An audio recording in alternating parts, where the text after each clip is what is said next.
Welcome to the Mastering the Game podcast. I'm your host, Jermaine Harris. In this episode, I'll be discussing the evolution of video game graphics. So let's start at the very beginning. In the early days of video games, games were essentially pixel art. Think about classic games like Pong, Space Invaders, and Pac-Man. While they are incredibly simple by today's standards, they laid the groundwork for the industry and were actually pretty revolutionary for their time. Of course, they didn't have the high-definition graphics that we're used to today, but they had some charm, and they also introduced the world to the concept of video games. Think about it this way. These games were created in a time where the technology was very limited, so developers had to be creative, and they used the limited pixel space to create the characters and environments that players could use and that they could recognize and interact with.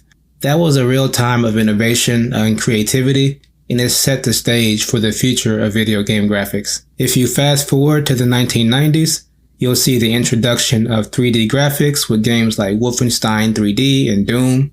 Those games introduced a whole new dimension to gaming, and suddenly you could navigate through the 3D environment, and you had just an added version of immersion that wasn't possible with 2D graphics. The introduction of 3D graphics wasn't just about adding depth to the visuals, it also changed the way that games were designed. Now, developers had to think about how players would actually move through three-dimensional space, how the camera would follow them, and how to create the realistic lighting and shadows for the environment. And as we move through the 2000s, we can see a huge leap in graphic quality. You've got games like Half-Life 2 and Crysis, which set new standards for video game graphics. They had detailed environments and realistic physics, which made the gaming experience even more immersive than before. Those games showed us that graphics aren't just about making things look pretty, they're also about creating a believable world that a player can interact with. Games like The Last of Us and Red Dead Redemption 2 have used their stunning visuals to create immersive worlds that players can lose themselves in. Those games use their graphics to set the mood, convey emotions, and guide the player through the story. And now, we're in the era of 4K gaming and virtual reality,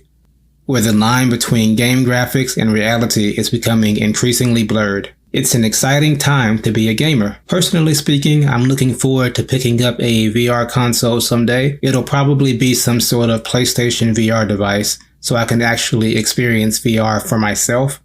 The advancements in graphics technology are opening up new possibilities for storytelling and gameplay. Imagine being able to explore a game world that looks as real as the world outside your window, or being able to interact with characters that look and move just like real people. The possibilities are endless, and I can't wait to see where we go from here. So that's all the time that we have for today, but before we go, I want to leave you with a thought.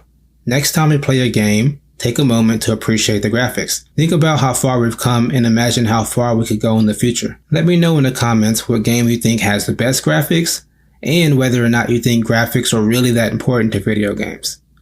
Thanks for listening.